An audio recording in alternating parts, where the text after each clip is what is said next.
Haleluya. Puji Tuhan, kita berjumpa kembali di dalam kasih dari Tuhan Yesus Kristus. Saya berdoa supaya semua teman-teman ada di dalam kebaikan Tuhan. Di dalam hidup ini kita tahu bersama-sama Tuhan adalah pribadi yang baik.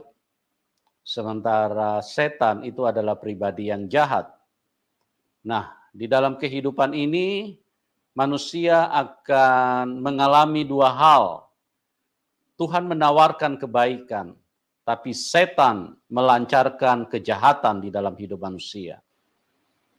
Sebagai pembuktian bahwa setan terus menghadirkan kejahatan di dalam hidup manusia, maka manusia dipengaruhi untuk hal-hal yang jahat.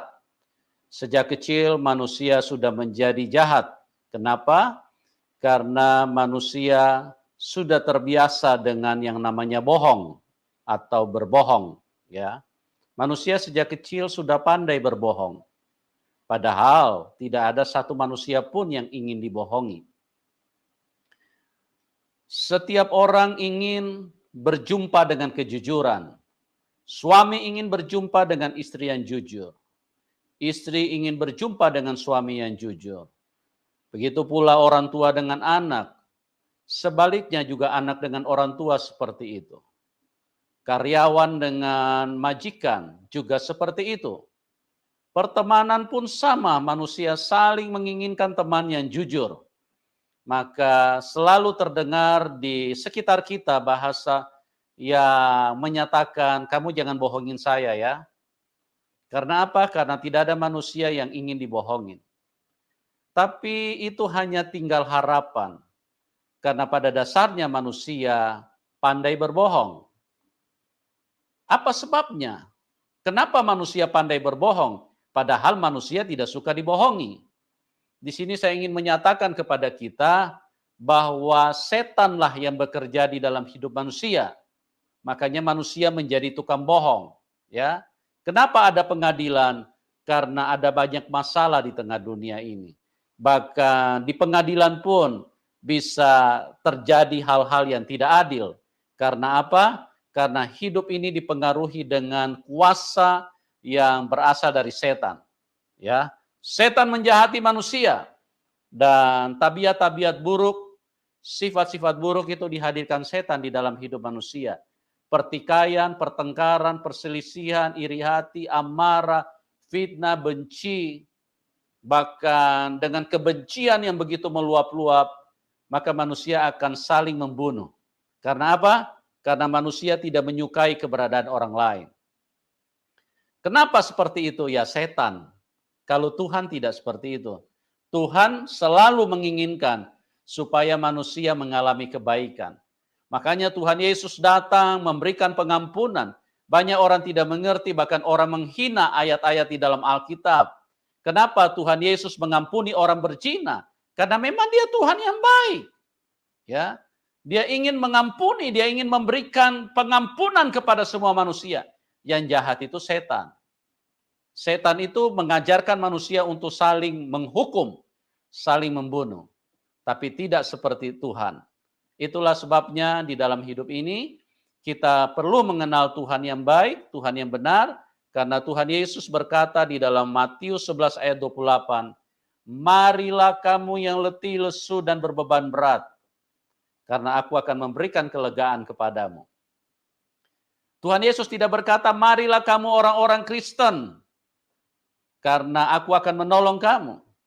Kalau seandainya Tuhan berkata seperti itu, marilah kamu orang-orang Kristen, maka saya tidak percaya kalau dia itu adalah Tuhan. Karena apa? Karena dia Tuhan satu kelompok. Ya, Tuhan bukan Tuhan satu kelompok, dia universal, dia Tuhan semua bangsa. Oleh sebab itu, perhatikan kata-katanya. Dari mengenal kata-kata yang tertulis di dalam firman Tuhan, tidak bisa dibantah kalau ini adalah firman.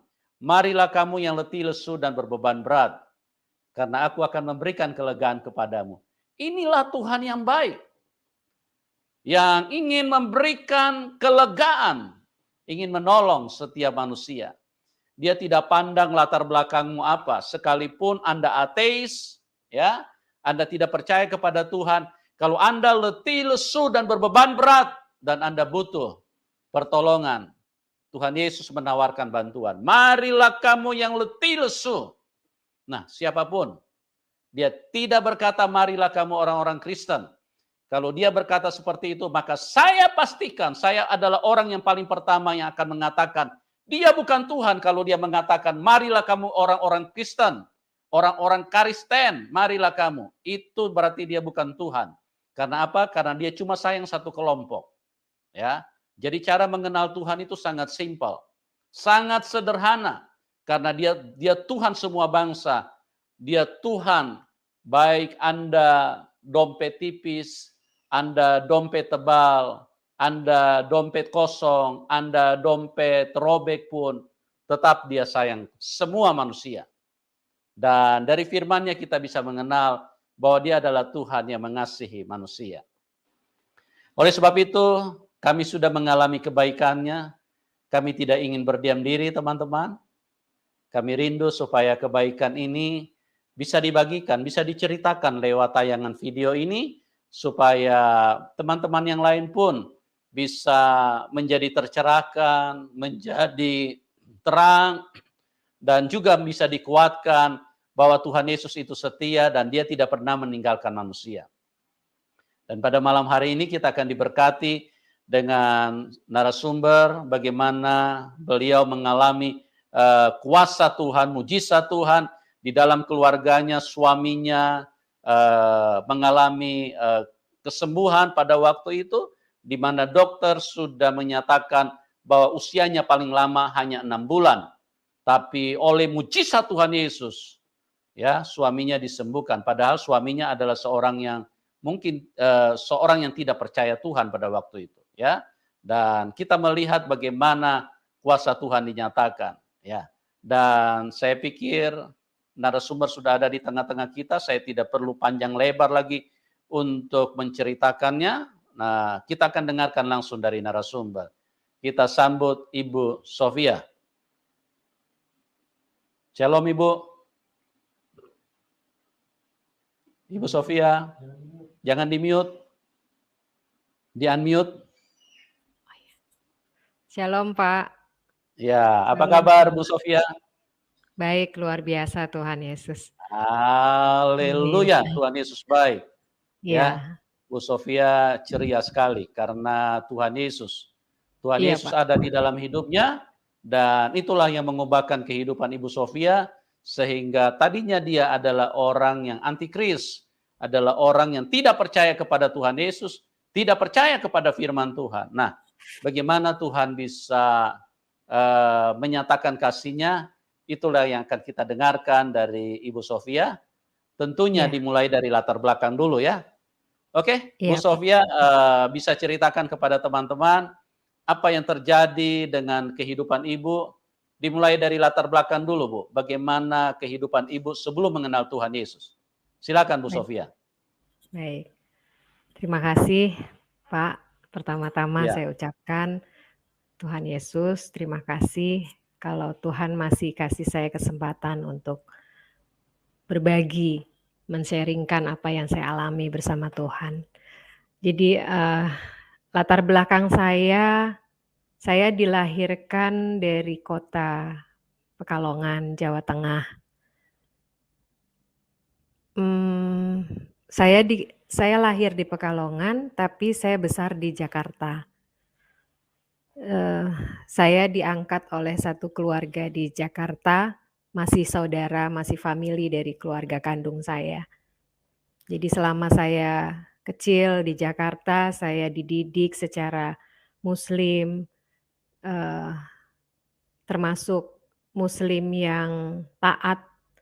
Saya menjalankan sholat 5 waktu, dan saya waktu kecil itu saya dibekali dengan pengetahuan tentang keislaman.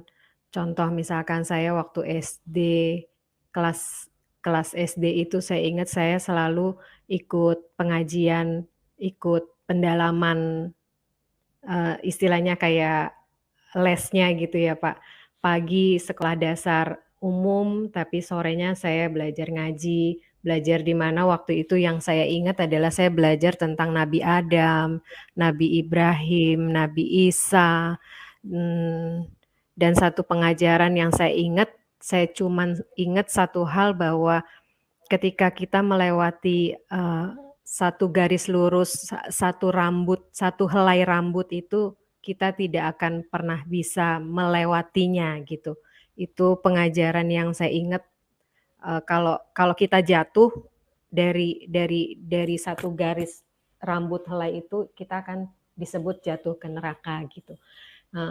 Itu pengajaran saya yang saya ingat gitu ya. Bu Sofia, agak dekat ke mulut Bu, biar suaranya agak terdengar bagus ya. Iya Pak. Ya, oke, mantap. Ya, jadi itu Ya. satu pengajaran saya yang saya ingat gitu ya, bahwa kita manusia nggak akan bisa melewati satu helai rambut itu gitu, karena gimana caranya kita kalau saya bayangkan bahwa ketika kita lewat satu tali tambang yang besar aja kita nggak mungkin bisa tanpa kita pegangan gitu kan, pasti jatuh gitu kan. Itu terus saya ingat juga waktu saya SD, saya dibekali ilmu pengetahuan tentang agama, dan saya juga mempelajari gimana saya mendalami satu seni di mana saya akhirnya ikut lomba MTQ. Jadi waktu SD kelas 6 itu saya ikut lomba MTQ yang membawa nama sekolah gitu ya.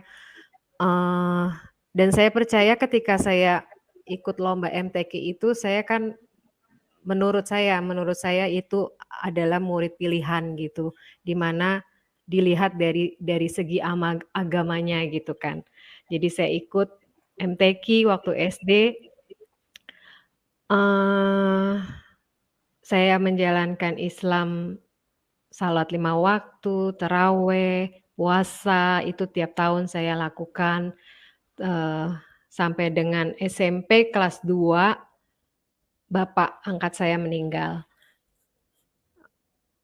Saya waktu SMP kelas 2 itu, saya ngalamin seperti saya nggak ada yang sayang gitu, kecuali papa saya gitu. Papa angkat saya yang meninggal itu gitu. Jadi saya merasa sendiri gitu, merasa nggak ada yang sayang sama saya gitu. Sampai akhirnya, karena waktu itu, di rumah orang tua angkat saya ini, papa saya dan nenek dan satu kakak. Jadi akhirnya papa angkat meninggal, tinggal saya bertiga, nenek sama kakak gitu.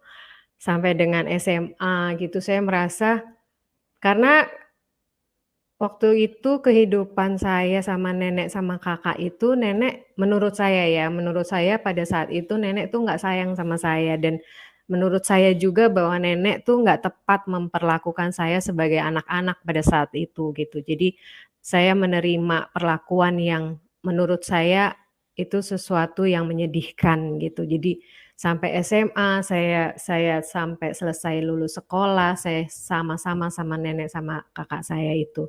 Dan akhirnya, habis SMA, nggak lama waktu itu, saya keluar dari rumah nenek, saya hidup sendiri, saya berpetualang sendiri, dan akhirnya saya menikah, gitu. Latar belakang saya jadi sampai dengan SMA itu saya masih sama nenek, masih menjalankan kehidupan saya sebagai seorang muslim, gitu.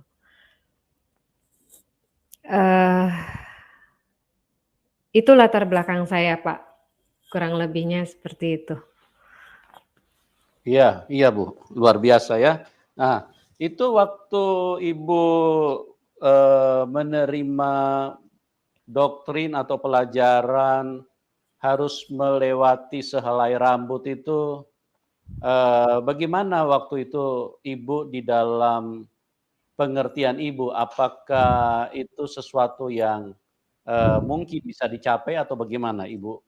Apa yang Ibu pahami pada waktu itu?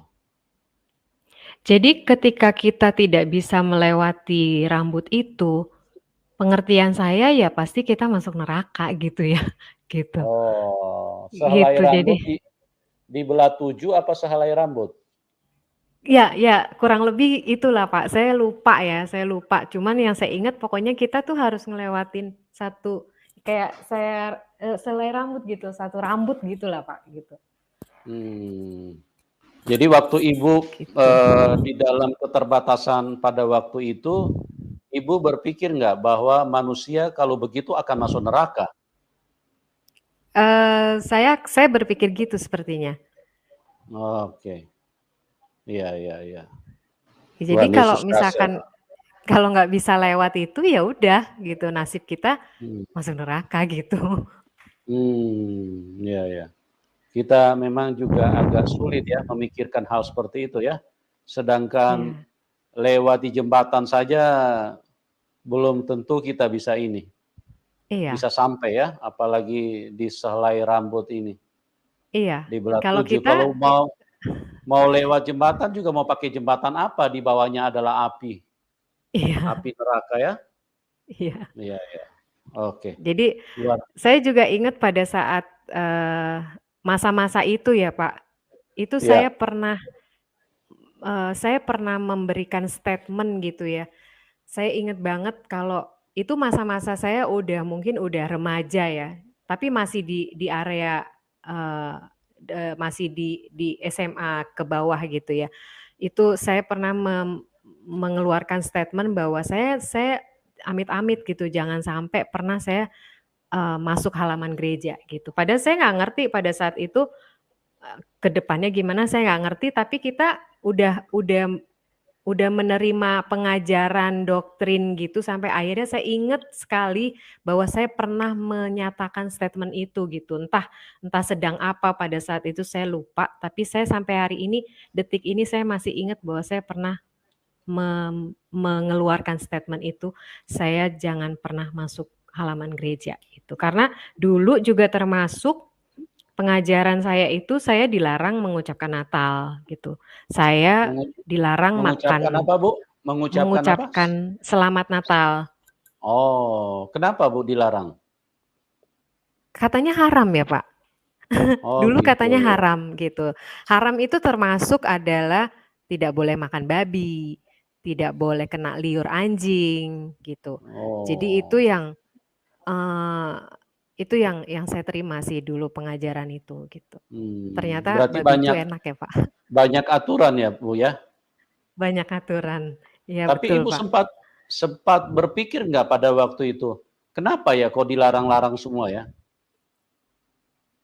Mungkin pada saat itu mungkin pemahaman saya ya kayak pengajaran apa ya Pak, dilarang itu kayak haram ya, intinya haram sih ya. Haram itu kan yang sesuatu yang tidak boleh gitu kan. Ngertinya itu Mmm, aja sih saya, Pak. iya.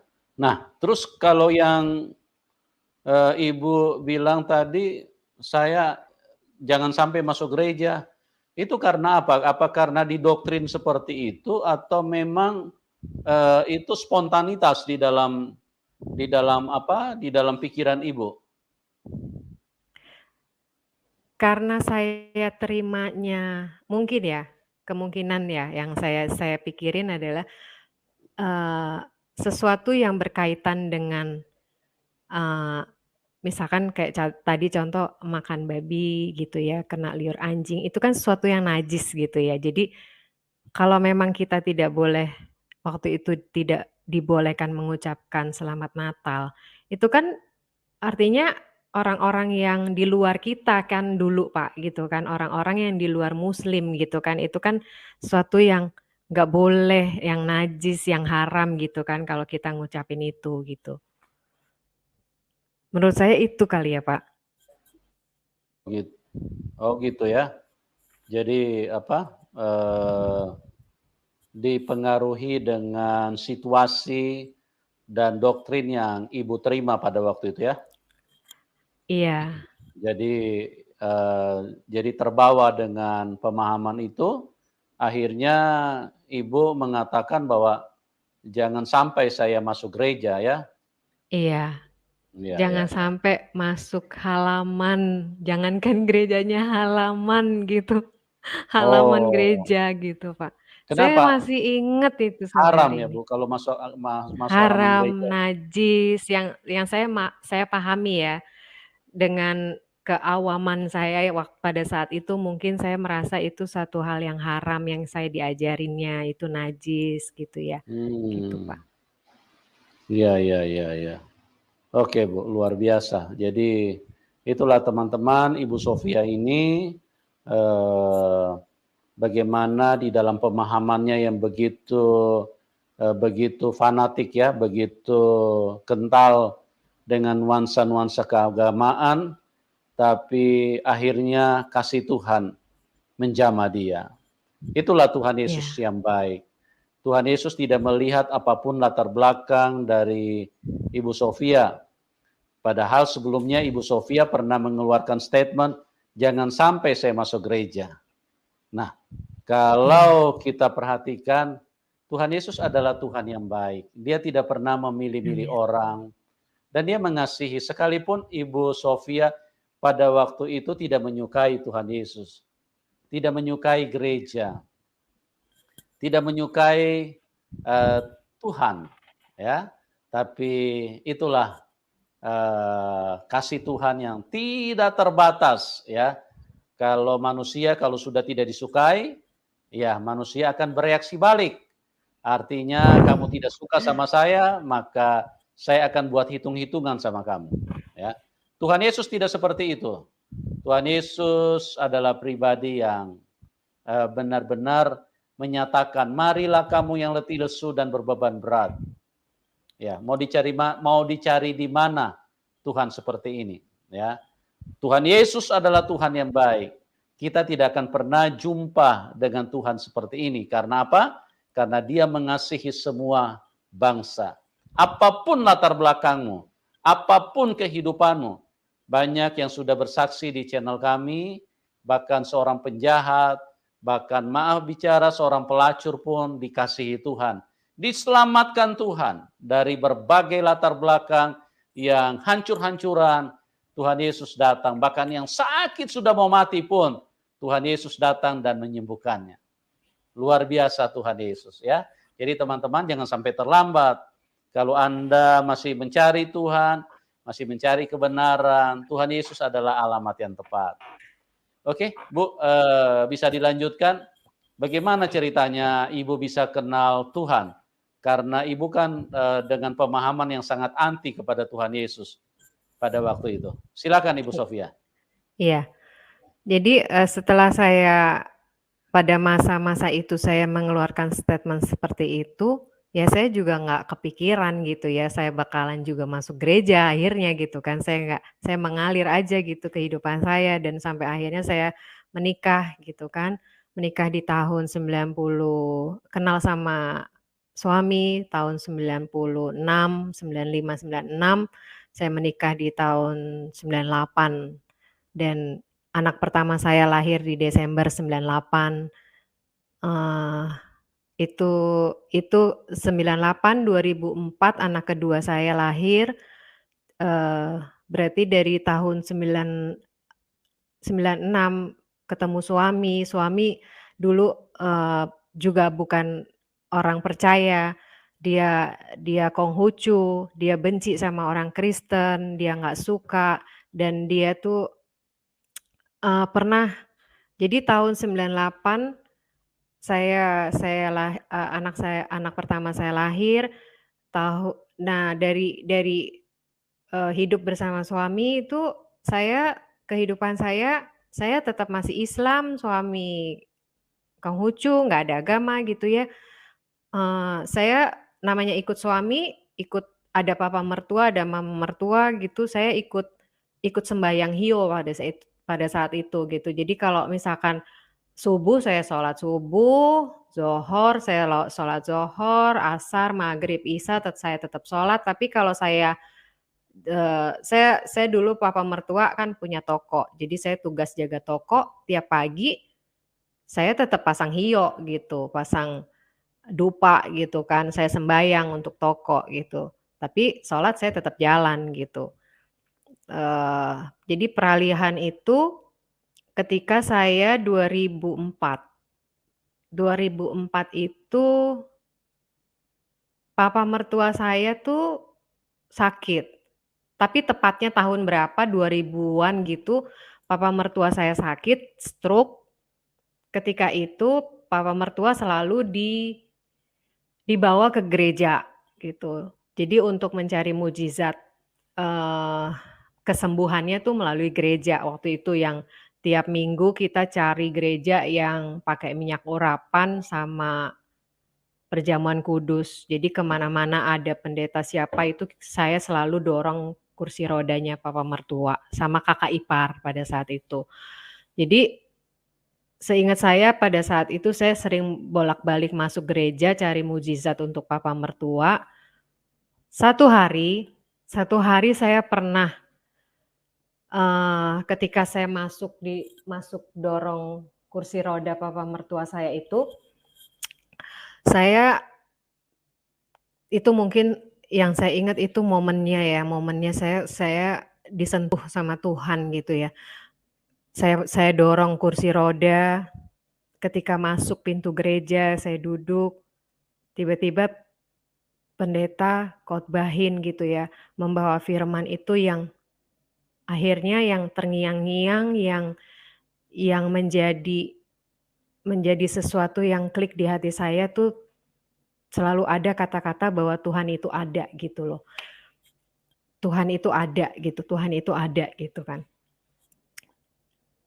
Udah, saya bawa papa mertua pulang, hari itu saya ingat banget ketika saya pulang, saya nonton TV jam 6 sore.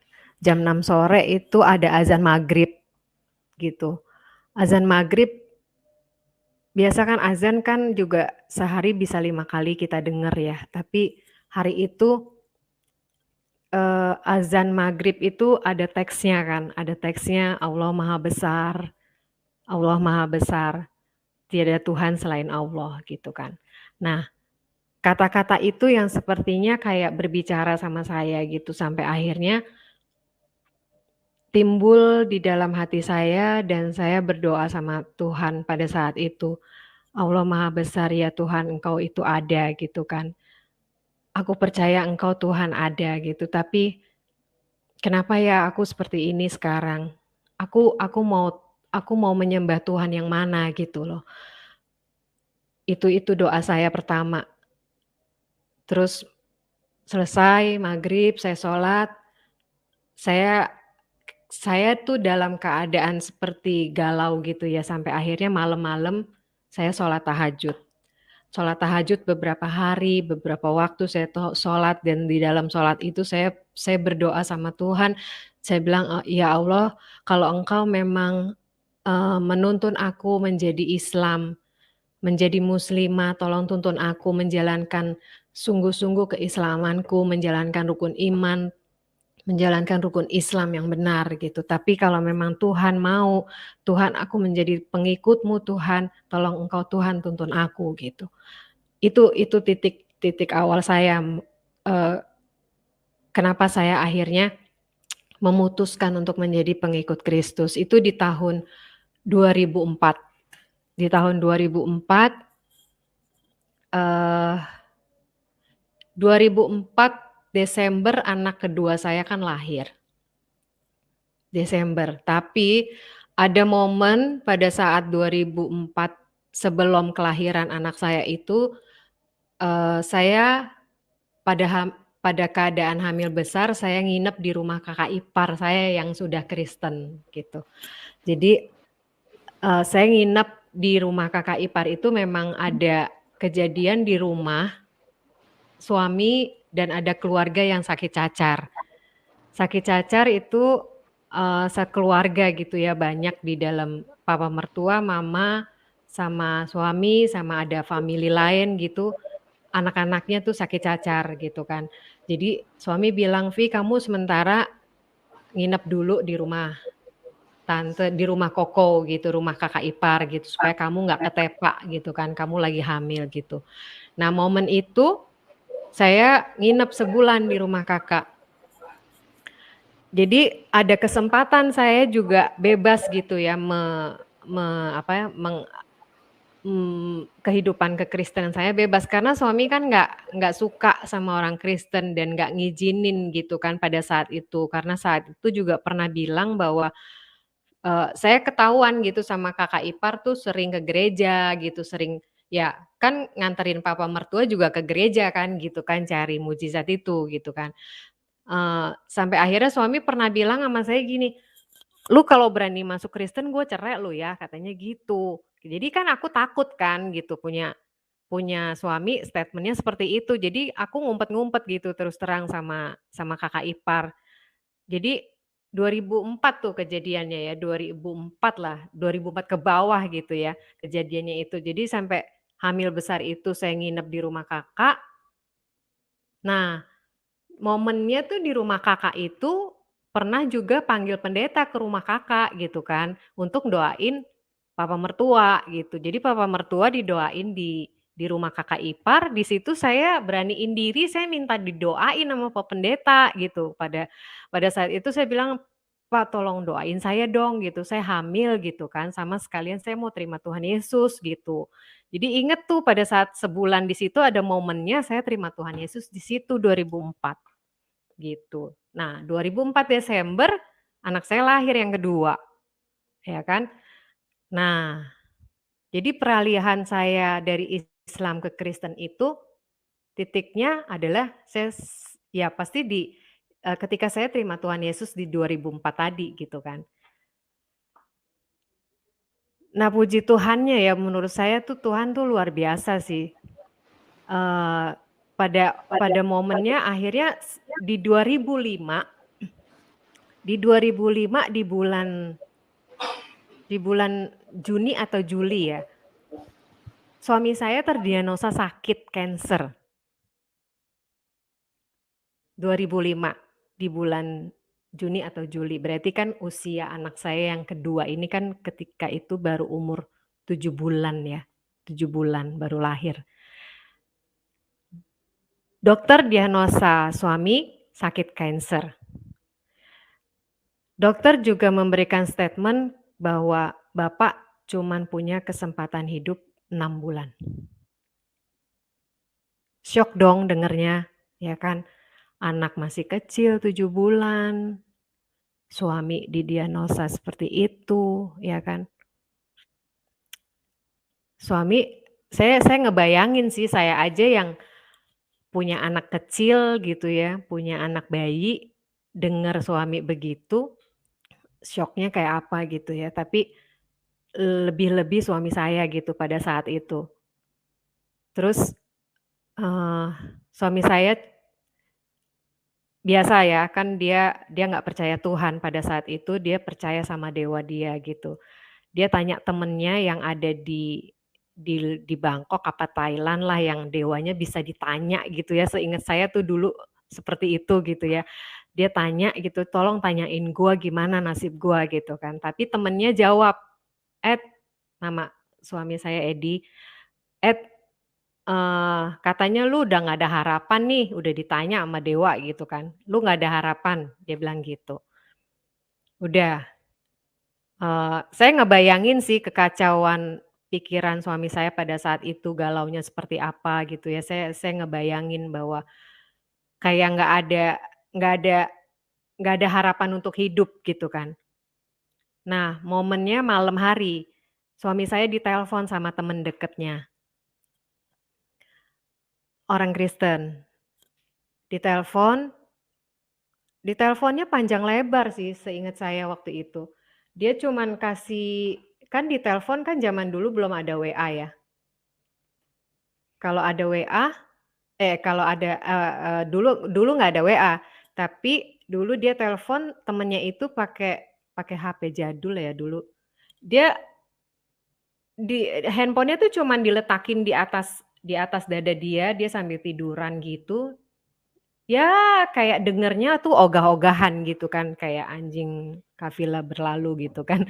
Jadi tapi ada satu hal, satu statement yang dia nyangkut, temennya bilang begini, "Ed, lu kalau percaya Tuhan Yesus nggak ada ruginya, ya kan? Eee, gratis, nggak bayar apa-apa, dan siapa tahu lu sembuh," gitu. "Coba aja Tuhan Yesus," gitu kan, gitu. Jadi itu yang dari luar, yang dari temennya gitu. Nah, dan saya percaya itu juga momennya Tuhan gitu buat kita semua sama-sama percaya sama Tuhan gitu. Karena saya inget saking saya takutnya menjadi orang Kristen gitu ya, dan saya takutnya memberikan masukan buat dia juga pada saat itu, saya cuman bisa SMS. Padahal kita serumah gitu ya, tapi saya cuman bisa berani SMS, saya bilang sama dia, "Ini saatnya kita kenal Tuhan." Gitu. Itu via SMS gitu, entah dia baca atau enggak, pokoknya saya punya niat, saya bilang sama dia, "Inilah mungkin saatnya kita kenal Tuhan." Gitu. Habis dia terima telepon dari temennya itu yang dia bilang, "Lu kalau kenal Tuhan Yesus nggak ada ruginya," gitu. Ya kan, siapa tahu sembuh gitu kan, gitu. Jadi aneh dan ajaib sih menurut saya, besoknya dia minta baptis, gitu. Besoknya langsung dia cari pendeta yang mau baptisin dia gitu kan. Kita carilah gitu kan, kita cari gereja A, B, C, dan akhirnya yang bisa pada saat itu membaptis dia adalah gereja Katolik pada saat itu. Karena kita memutuskan untuk pengobatan dia untuk berobat di luar Indonesia gitu. Jadi sebelum berangkat dia sudah memutuskan dia ingin baptis. Nah pada saat itu memang, yang bisa membaptis dia dengan cepat besoknya itu kalau kalau nggak salah 2 hari apa sehari dari malam itu cuman gereja Katolik. Jadi kita waktu itu, suami dibaptis secara percik pada saat itu. Oke sudah dibaptis akhirnya suami berangkat keluar Indonesia untuk pergi berobat selama 2 bulan. Selama 2 bulan di sana ditemenin sama kakak, saya di Indonesia tetap karena si baby masih kecil saya nggak mungkin ikut dan saya bantu jaga papa mertua dan mama mertua di Indo.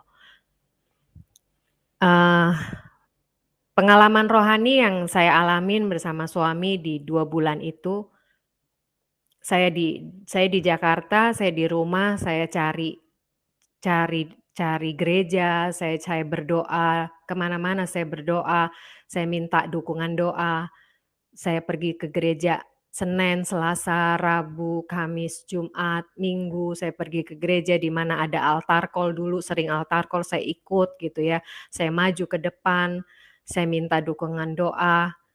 Pernah satu kali, momen yang buat saya itu pengalaman supranatural buat saya, ketika saya mau altar call ke depan, saya kontak suami saya bilang, "Kita sama-sama berdoa," gitu ya, eee apa namanya, "Kamu siap di sana, saya maju ke depan, kamu berdoa di sana," gitu kan.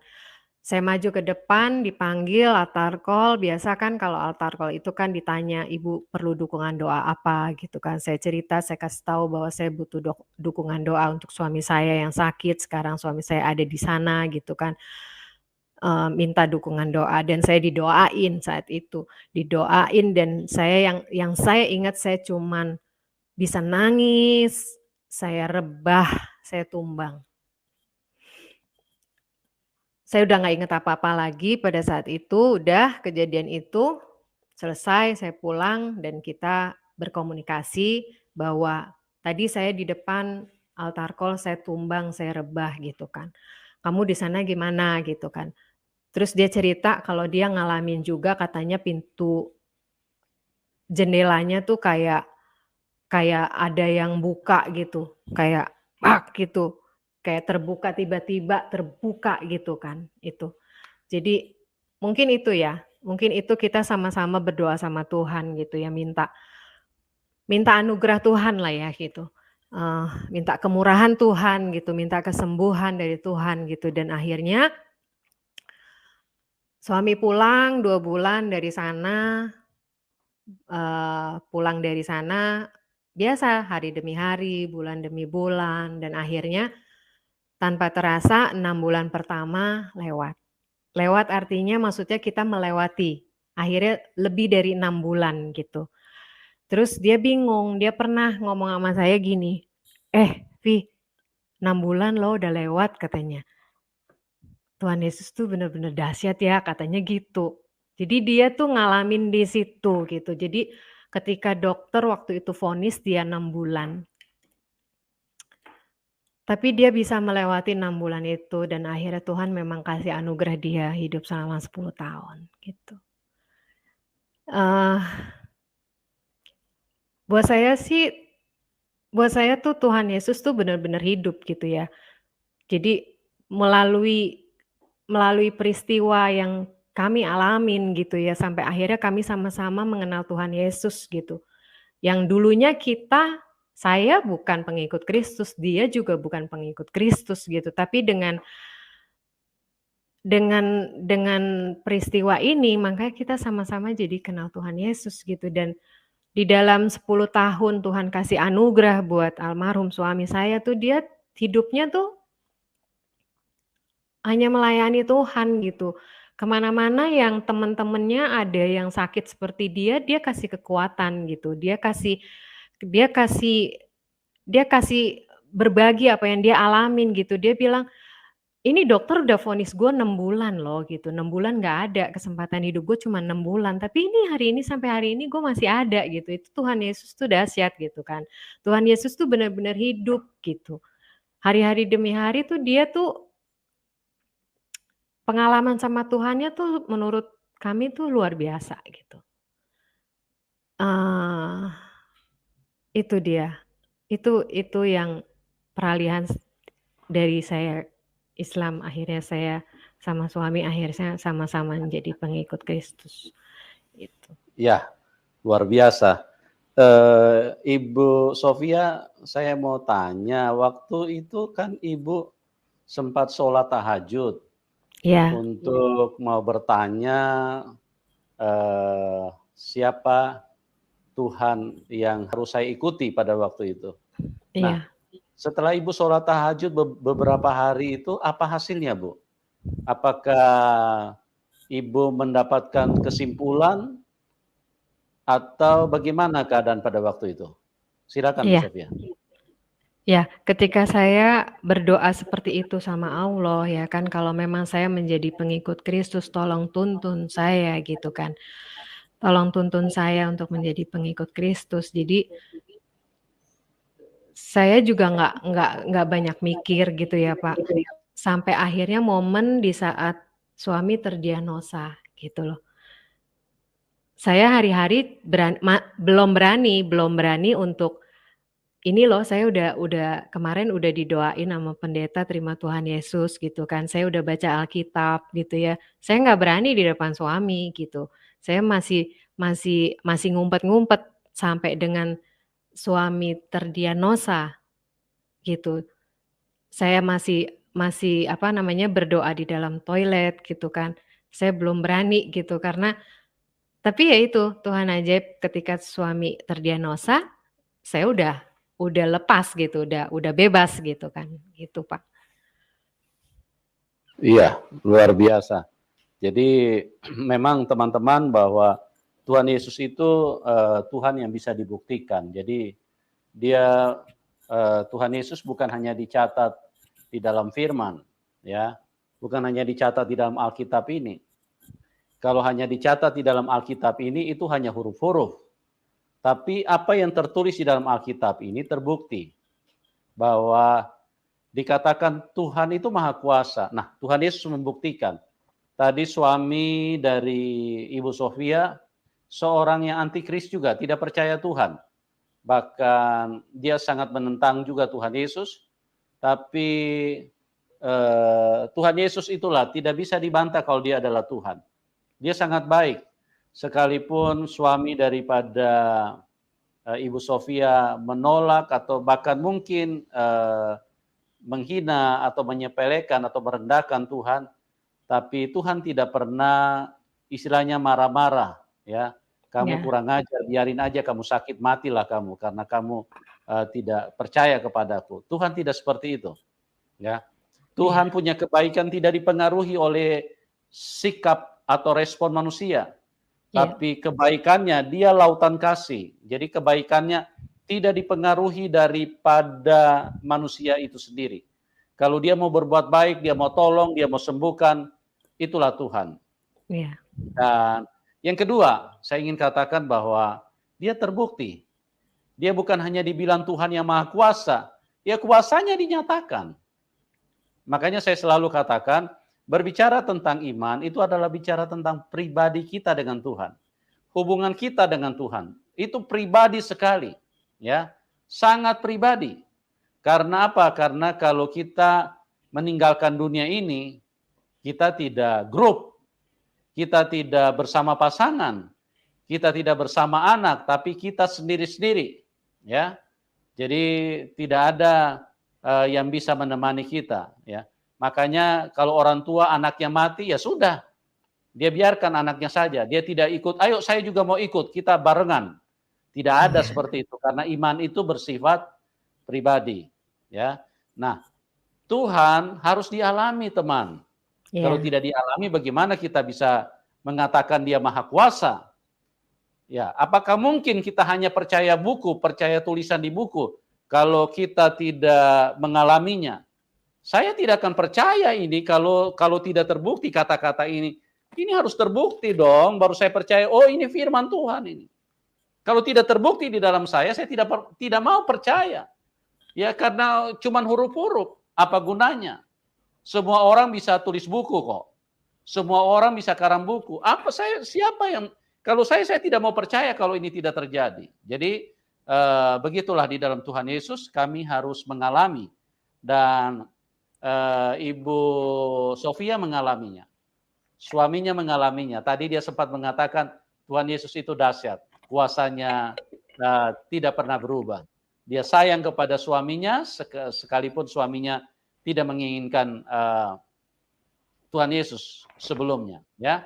Jadi dokter sudah vonis kamu punya umur paling lambat tinggal 6 bulan, ya, tinggal hitung saja. Ya, iya, syukur-syukur mencapai 6 bulan. Tapi Tuhan Yesus buktikan, ternyata sudah lewat 6 bulan tidak terjadi apa-apa.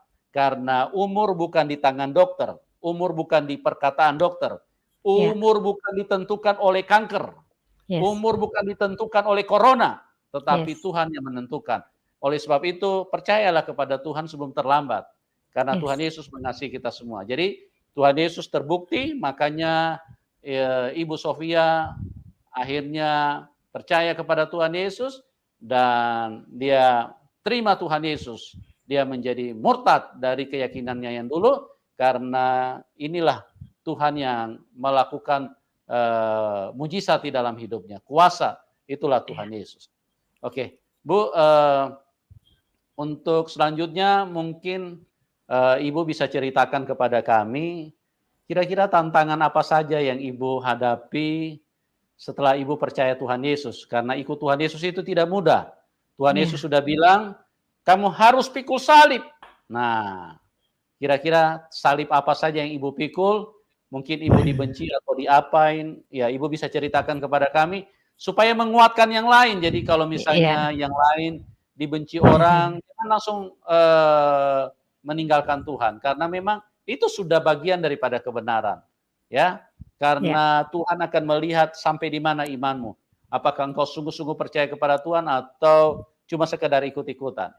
Nah, iya. Ibu bisa ceritakan kepada kami gimana tantangan setelah Ibu percaya Tuhan Yesus. Silakan Ibu Oke. Sofia. Iya, siap. Tantangannya luar biasa.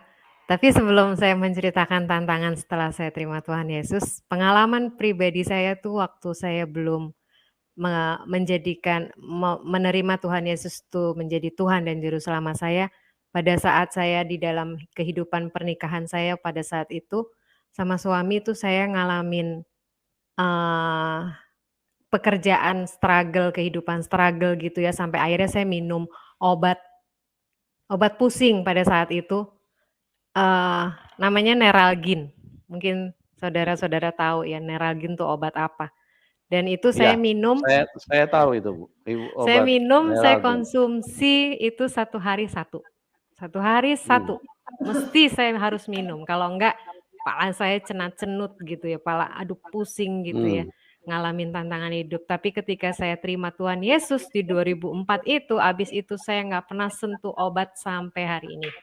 Tuhan Yesus kuasa. Haleluya. Tuhan Yesus dahsyat ya. Ya, Itulah teman-teman, jangan sampai terlambat ya. Orang berjumpa dengan Tuhan Yesus mengalami banyak kebaikan. Ibu Sofia suka minum apa? Neralgin. Neragin. Ya, Saya tapi lepas sama sekali, saya nggak pernah minum lagi, oh puji Tuhan. haleluya. Tuhan Yesus terbukti ya Bu, bahwa Dia Maha Kuasa ya. Iya. Ya. Dan Oke Bu, silakan Bu. tantangan Lanjutkan. di dalam kekristenan saya pada saat itu ya nggak mudah juga gitu kan. Ya terutama kalau keluarga besar yang kandung itu seringnya telepon kan, saya waktu itu, nggak ada kesempatan untuk pulang ke kampung gitu ya, seringnya telepon dan akhirnya sampai mereka dengar pada saat itu, bahwa saya sudah pindah keyakinan gitu tapi karena jarak kita jauh mereka tidak bisa apa-apa, paling cuman bisa, telepon bilang, "Pia jangan gitu, kamu harus kembali," gitu kan, "kamu harus balik," gitu kan, pada kepercayaan yang lama gitu kan. Terus kalau di area teman-teman saya gitu ya, teman-teman SD, SMP kalau ketemu saya udah pakai salib gitu kan, mereka saya merasa sih saya kayak dicibirin aja sih, Pak, nggak pernah dikonfrontasi gitu, nggak pernah sih, "Kenapa sih lu masuk Kristen?" Nggak pernah sih, puji Tuhan nggak pernah. Jadi tapi saya merasa saya merasa kayak saya jadi kayak dicibir gitu ya, terus minoritas, merasa kayak minoritas gitu kan. Kadang-kadang saya merasa biasanya saya dipanggil untuk berkumpul, saya nggak dipanggil gitu kan. Tapi, buat saya nggak masalah gitu kan, karena saya tahu dan saya terus mendalami, saya terus mengenal Tuhan Yesus, ya kan, sampai akhirnya saya punya keberanian di dalam Tuhan tuh saya sangat luar biasa beraninya gitu, tentang saya menyatakan bahwa saya anak Tuhan gitu. Nah, momen pernah 2013, saya ada momen bisa kumpul sama keluarga besar di Pekalongan, 2013. Saya pulang ke kampung pada saat itu, saya udah berani pakai salib, Pak.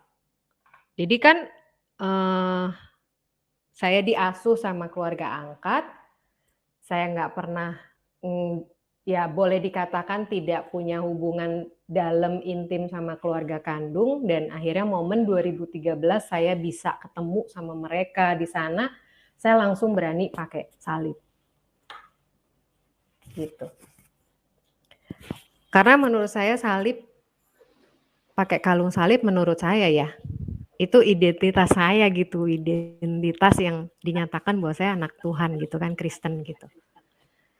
Jadi pulang ke kampung terus kakak ipar saya bilang, "Pia tolong dibuka dong itu kalungnya," gitu kan, "nggak usah dipakai dulu," gitu kan. Terus akhirnya saya copot gitu ya, saya menghargai gitu kan, berapa tahun gitu kan, 2013 itu berapa tahun dari saya lahir ya kan tidak kumpul bersama dan tiba-tiba kamu bawa satu terobosan yang sangat luar biasa gitu ya, anaknya tuh pakai kalung salib gitu kan. Jadi saya kayak, wih nggak ada matinya gitu kan, beraninya gitu. Sampai kakak ipar bilang, "Udah kamu copot dulu deh sementara di sini kamu copot." Akhirnya saya copot. Saya copot itu, saya landaskan dari menghargai ya gitu, menghormati, menghargai mereka gitu. Bukan saya juga arogan gitu, enggak. Tapi saya ikutin mereka, dan mungkin itu juga salah satu caranya Tuhan gitu, supaya saya merendahlah di hadapan mereka gitu ya, gitu. Jadi jangan juga kita terlalu nanti jadi isu yang nggak baik buat keluarga besar gitu kan. Bu Sofia, Iya. kira-kira Ibu paham nggak kenapa mereka tidak menyukai kalau ada orang yang pakai salib? Apa yang di dalam pemahaman mereka? Apakah di salib itu ada jin apa gimana? Jin kafir apa gimana, Bu? Kalau menurut saya sih hanya ini ya Pak, maksudnya udah menyatakan dia tuh pasti seorang Kristen gitu. Seorang Oh. Kristen yang memang kalau di luar agama yang lama itu kan seorang kafir ya Pak, gitu. Jadi Hmm. seorang kafir tuh kan seseorang yang memang, apa ya bahasanya ya, lu kafir lo gitu kan. Jadi kayak udah dikeluarin dari kehidupan, dari lingkungan gitu kan Pak, gitu. Oh. Gitu. Iya ya. Menurut saya itu sih. Jadi makanya mereka melarang Ibu kalau pakai salib gitu. Iya. Jadi udah kayak kamu tuh udah di luar lingkungan kita gitu kan, nggak mungkin lah gitu kan. Kayak kamu udah nggak ada, ya bukan berkeyakinan yang lama gitu kan, gitu. Jadi jangan sampai itu menjadi kalau kita sekarang nih menjadi batu sandungan gitu ya Pak, gitu kan. Oh, iya Gitu. ya. Apakah itu juga berarti keluarga Ibu banyak yang dari kelompok yang apa namanya fanatik ya? Seperti itu ya, Bu? Kalau fanatik pengertiannya saya juga kurang paham ya Pak, tapi mereka Ya. benar-benar menjalankan Islamnya tuh yang memang menurut saya sih sangat-sangat ini ya, dalam juga gitu ya. Hmm. Kemarin sempat Atau mereka ada yang ini, ada yang apa sebagai ustadz begitu? ya, kalau dari keluarga kakak ipar saya, kakak saya punya suami, itu Hmm. keluarganya memang ada alim ulama gitu. Oh begitu. Gitu. Iya. Dan kakak Jadi, saya yang pertama yang itu suaminya juga ya cukup lumayan lah keagamaannya gitu. ya. Jadi mereka istilahnya Ya cukup tidak, dipandang ya gitu. Jadi jangan, ya. Jadi gitu. mereka artinya tidak bisa menerima kalau Ibu pakai salib ya? Iya. Iya. Baik, oke. Lanjutkan Bu. Bagaimana tantangan-tantangan selanjutnya yang Ibu hadapi? Iya. Jadi dari 2005 kita sama-sama akhirnya terima Tuhan Yesus, suami, dan pergumulannya ya hari demi hari kita cuman cari mujizat buat suami, cari kesembuhan buat suami gitu, melekatkan diri kita lebih lagi sama Tuhan gitu ya. Pasti, tantangan itu pasti ada ya selama kita hidup gitu ya. Tapi, kita bisa kita bisa kita bisa melewatinya bersama Tuhan gitu, sampai kita kayak rasanya ya tantangan hidup di dalam kekristenan tuh buat saya sih, menurut saya sampai hari ini ya Pak, menurut saya sampai hari ini ya nggak ada yang berat sih menurut saya gitu ya. Karena ketika kita menghadapi sesuatu tantangan, kita cari di Alkitab jalan keluarnya seperti apa gitu. Misalkan contoh, kita di disakitin sama orang gitu, kita dibikin marah sama orang gitu kan. Ya spontan manusiawi kita pada saat itu marah gitu kan, tapi kembali lagi kita barometernya ada di firman Tuhan gitu kan. Ketika kita mendalami Tuhan, kita mengenal Tuhan lebih dalam lagi, ketika kita mengalami tantangan hidup, Tuhan pasti akan tuntun dengan firman-Nya gitu. Misalkan kita nih hari ini dibikin marah sama orang, kita marah juga balik ke dia gitu, tapi akhirnya kita bertobat. Misalkan kita besoknya kita saat teduh, kita tiba-tiba muncul firman Tuhan yang bilang, "Kasih itu sabar," gitu. Nah, kalau misalkan kita punya, eee, pengalaman kemarin kita marah-marah, terus pagi ini kita saat teduh kita terima firman Tuhan, "Kasih itu sabar," ya itu menjadi satu jawaban buat saya sih gitu. Jadi akhirnya kita terus belajar gitu, belajar terus sampai akhirnya kita semakin dalam gitu mengenal firman Tuhan, mengenal Tuhan itu seperti apa yang dikatakan di dalam firman Tuhan gitu. Ya tantangannya sih seperti biasa aja ya Pak, menurut saya ya gitu. Sampai kita tuh pernah juga mengalami tantangan di dalam keuangan, ekonomi gitu. Iya. Iya, yang saya ingat pada saat itu anak-anak pengen makan KFC Pak. Oh, Makan KFC aja itu suami bilang, pulang gereja ya, kita ngalamin ekonomi pada saat itu anak-anak minta makan KFC gitu. Saya ingat kita nggak bisa makan gitu. Kita pulang gitu. Kita pulang makan sayur kan kalau cuman sayur cah gitu sama yang ada itu nggak nyampe puluhan ribu gitu kan Pak. Jadi iya. sampai sampai di titik itu kita pernah ngalamin gitu. Tapi Hmm. kita tetap menjalankan apa yang dikatakan firman Tuhan pada saat itu. Saya ingat banget ya, kita ngalamin perekonomian yang sampai titik itu, tapi suami tetap mempraktekkan firman Tuhan yang pada saat itu di gereja, kamu harus tabur gitu. Kamu harus tabur. Jadi saya ada di dompet ada uang berapa, saya ingat pada saat itu kita kumpulin, kekumpulnya 500.000 Pak. Kekumpul 500.000, anak-anak mau minta KFC akhirnya kita nggak kasih, kita makan di rumah aja, tapi kita nabur di gereja saat itu. 500.000 kekumpul gitu dari kakak, dari family gitu semua kumpul.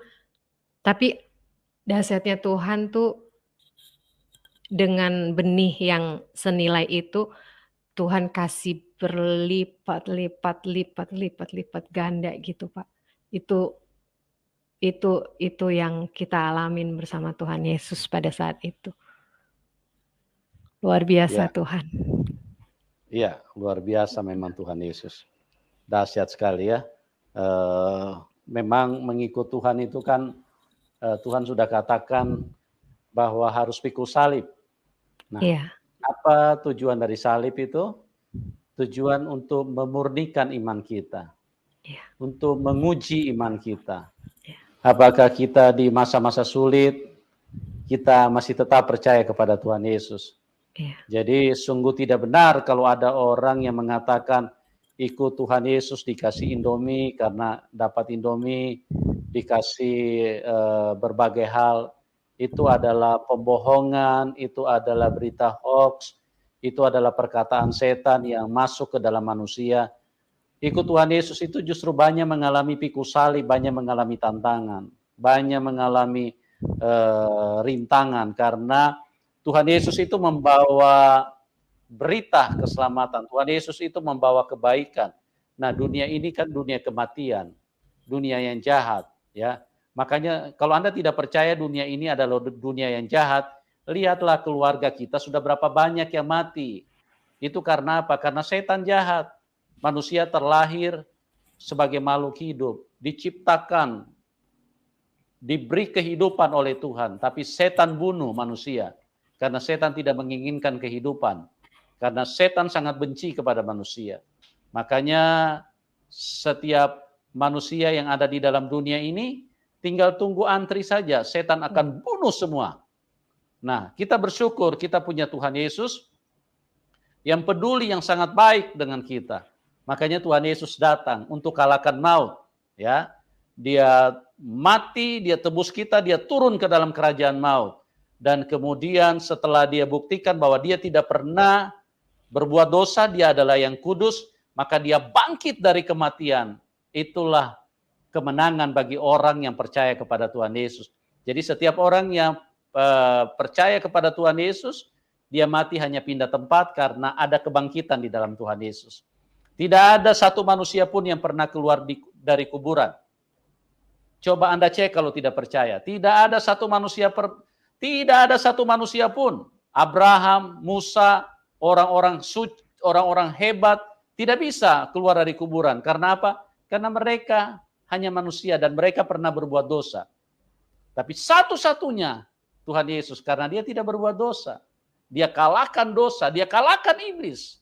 Karena iblis itu adalah pabriknya dosa. Dia yang mengajar manusia, dia yang mengajak manusia, dia yang mendorong manusia supaya berbuat dosa. Tapi Tuhan Yesus tidak berbuat dosa, artinya dia menang, iblis yang dikalahkan. Pengaruh, godaan, semua intimidasi setan tidak pernah masuk di dalam kehidupan Tuhan. Dan karena dia kudus, dia bangkit, dia keluar dari kuburan. Itulah satu-satunya pengharapan yang dimiliki manusia. Karena apa? Karena di dalam Tuhan Yesus pengharapan itu kita miliki. Kuburan jebol. Anda mau cari di mana pribadi seperti ini? Semuanya mati dan terkunci di dalam kuburan. Karena manusia kalah dengan iblis. Manusia kalah dengan dosa. Ya, bahkan siapapun dia. Dari kita lihat nabi-nabi yang ada di dalam Alkitab, begitu banyak yang mati dan terkunci di situ dan tidak bisa keluar. Dan Tuhan Yesus adalah Tuhan yang datang dari surga, ya. Itulah yang kita butuhkan. Di dalam Dia ada kehidupan, di dalam Dia ada pengharapan. Makanya Tuhan Yesus bilang, "Akulah jalan kebenaran dan hidup." Yohanes 14 ayat 6. Tidak ada seorang pun yang dapat datang kepada Bapa kecuali melalui aku. Luar biasa sekali. Ya, Bu Sofia,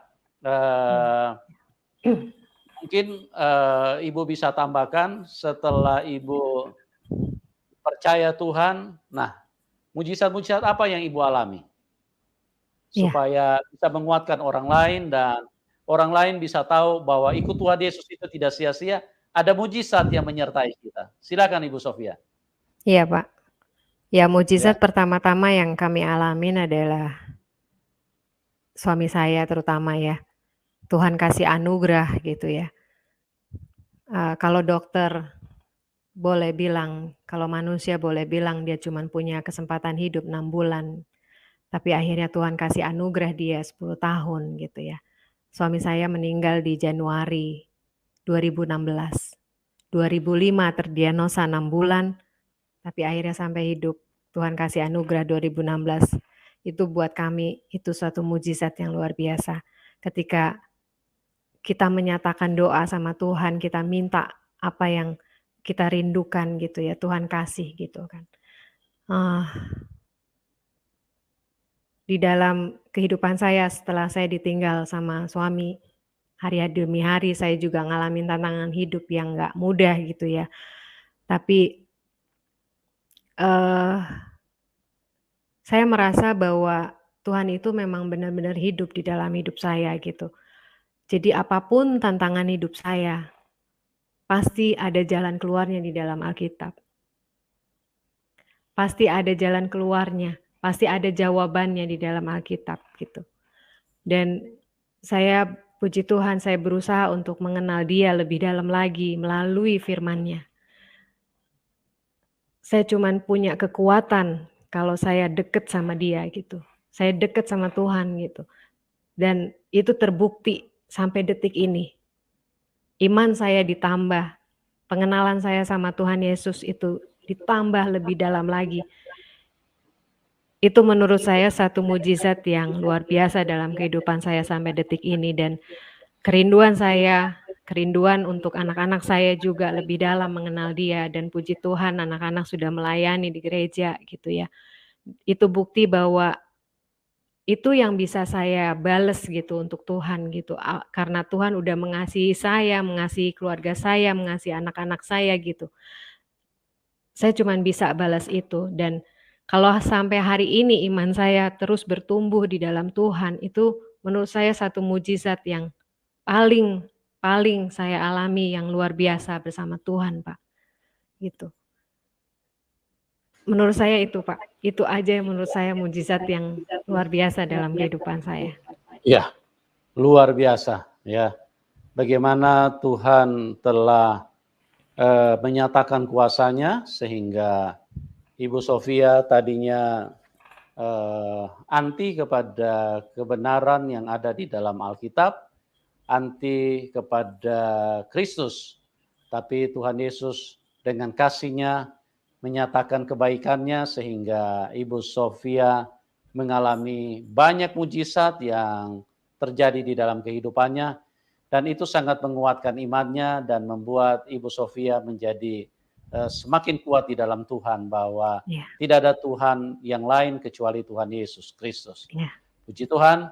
Dan Ibu, bagian terakhir mungkin Ibu bisa ceritakan singkat saja atau pesan-pesan yang Ibu bisa berikan kepada teman-teman yang belum kenal Tuhan, supaya jangan Iya, sampai terlambat. Ya, iya, karena hidup kita ini singkat, jadi pesan-pesan apa yang Ibu bisa berikan singkat saja buat teman-teman yang menyaksikan acara ini. Silakan iya, Ibu. iya. Ya puji Tuhan, dari pengalaman saya yang awalnya saya tidak percaya sama Tuhan, saya tidak tahu kekristenan seperti itu apa, yang saya tahu bahwa, eee, dulu saya diajarkan, ya kan, dengan doktrin yang demikian gitu. Saya percaya bahwa di dalam pengetahuan saya yang lama itu nabi, itu sangat banyak gitu ya. Jadi hari ini saya mau berbagi sama teman-teman bahwa Tuhan itu ada buat kita semua. Tuhan Yesus itu ada buat semua orang, bukan untuk orang Kristen aja, tapi untuk semua orang. Nabi boleh banyak, agama boleh ada beberapa, tapi cuma satu, juru selamat. Ketika kita nggak ada di dunia ini, kita akan kemana? Nah, untuk menempuh kehidupan yang kekal itu, cuma satu juru selamat, yaitu Yesus Kristus. Dia adalah Tuhan dan juru selamat bagi saya, bagi teman-teman, bagi semua orang. Dan buat saya pribadi, juga saya mau berbagi buat teman-teman bahwa kekristenan itu bukan agama. Kekristenan itu sesungguhnya adalah hubungan pribadi kita sama Tuhan yang menciptakan bumi ini beserta isinya. Jadi milikilah hubungan pribadi itu secara pribadi. Kalau belum berani menyatakan saya Kristen, punya hubungan pribadi aja di dalam hati kalian masing-masing, punya hubungan pribadi kepada Tuhan yang menciptakan bumi ini beserta isinya. Itu udah cukup buat Tuhan. Ketika ada kekuatan dari Roh Kudus, kekuatan dari Tuhan untuk menyatakannya, itu juga akan dinyatakan oleh waktunya yang indah. Itu aja buat saya. Dan satu lagi saya mau berbagi, temukan pengalaman pribadimu bersama Tuhan. Haleluya, Tuhan Yesus memberkati. Haleluya, luar biasa. Ya, jadi teman-teman, jangan sampai terlambat. Bagaimana perjalanan hidup kita di dalam dunia ini singkat. Sebab itu carilah kebenaran sampai Anda menemukannya. Karena di dalam dunia ini hanya ada dua kemungkinan. Kita berjumpa dengan kebenaran atau kita tidak berjumpa dengan kebenaran. Ya, dan kebenaran itu hanya satu. Carilah sungguh-sungguh. Di dalam kehidupan ini carilah dengan sungguh-sungguh siapa kebenaran yang sesungguhnya, supaya jangan sampai Anda salah di dalam iman, jangan sampai Anda binasa, karena Yohanes 3 ayat 16 berkata, karena begitu besar kasih Allah akan dunia ini sehingga ia mengaruniakan anaknya yang tunggal, supaya setiap orang yang percaya padanya tidak binasa tapi beroleh hidup yang kekal. Ya. Jadi carilah dan temukanlah kebenaran itu, karena Tuhan sangat mengasihi hidup kita. Tuhan Yesus datang memberikan nyawanya sebagai tebusan, dan dia dikorbankan supaya kita semuanya tidak mati. Ya, karena hanya yang kudus yang bisa menebus dosa. Hanya yang kudus yang bisa melepaskan kita dari tangan setan. Kita bukan saja hanya diampuni, tapi Tuhan Yesus datang menebus dosa kita. Karena banyak orang salah mengerti, orang pikir, kenapa harus Tuhan yang menebus? Kenapa Tuhan tidak ampuni saja? Ya, saya mau katakan tanpa minta ampun pun Tuhan sudah ampuni kita. Tapi yang menjadi masalah, setan tidak mau melepaskan kita dari tangannya. Makanya Tuhan Yesus perlu turun ke dalam dunia untuk melepaskan kita dari tangan setan. Ya, sama seperti bagaimana bisa pembuktian penjelasannya yang akurat bahwa kita ini terikat, manusia itu terikat dengan setan. Sederhana sekali. Tadi saya sudah katakan yang ke satu, manusia dari kecil sudah pandai berbohong. Itu artinya manusia terikat dengan kegelapan, terikat dengan kejahatan. Ya, karena manusia punya cara hidup, manusia akan terbiasa dengan berbohong. Kepada siapapun dia akan berbohong kalau dia terjepit. Nah, inilah artinya bahwa manusia ada di dalam kendali kuasa kegelapan.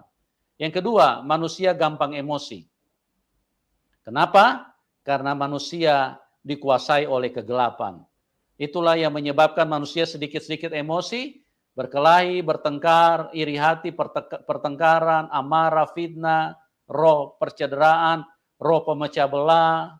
Itu semua ada di dalam hidup manusia. Makanya seringkali terjadi konflik, seringkali terjadi keributan, bahkan seringkali manusia saling membunuh. Itu juga membuktikan bahwa manusia dikuasai oleh kegelapan, dikuasai oleh iblis. Dan yang tidak kalah serunya, manusia juga punya pikiran cabul, pikiran kotor. Ya, makanya manusia kenapa mau kawin lebih dari satu? Karena hawa nafsunya tidak terkendali. Dia bergelora, menyala-nyala dengan hawa nafsu karena pikirannya cuman yang begituan. Ya, tapi kalau orang percaya kepada Tuhan Yesus, itu akan diubahkan. Makanya Tuhan Yesus turun ke dalam dunia. Kenapa dia tidak kawin? Karena dia kudus. Dia tidak berperangai atau memiliki karakter seperti karakter dunia ini. Kalau karakter dunia, tubuh duniawi kita ini, itu menginginkan seks. Tapi kalau Tuhan, tidak. Karena apa? Karena dia adalah kudus. Dia adalah pribadi yang menghendaki supaya kita dibebaskan dari keterikatan yang demikian. Ya, karena banyak manusia terikat dengan roh percabulan. Bahkan ada orang yang menghampiri, menyetubuhi banyak muridnya. Itu karena apa? Karena terlalu cabul. Karena dikuasai dengan hawa nafsu, dikuasai dengan setan. Ya, kenapa manusia seringkali melakukan hal-hal yang tidak pantas, yang tidak sangat menjijikan? Karena apa? Karena manusia dikuasai setan. Puji Tuhan, pada malam hari ini kita bersyukur Ibu Sofia bisa berbagi berkat dengan kita, dan saya berharap tayangan ini bisa menjadi berkat, bisa bermanfaat buat kita semua. Bagi Bapak Ibu yang diberkati dan yang mau mendukung Ibu Sofia, silakan nomor rekeningnya nanti kami taruh di layar deskripsi. Oke, Tuhan Yesus mengasihi kita semua. Terima kasih Bu Sofia atas kesaksiannya luar biasa. Doa kami buat Ibu semakin dahsyat dipakai Tuhan. Dan tetap setia ya Bu. Amin. Sampai kita pulang ke surga ya. Amin. Buat teman-teman juga doa kami buat Anda semua supaya kasih karunia Tuhan turun di dalam kehidupanmu. Oke, kita akan berjumpa di program selanjutnya dan Tuhan Yesus memberkati kita semua dan salam kemenangan. Amin. Tuhan Yesus memberkati. Amin. Haleluya.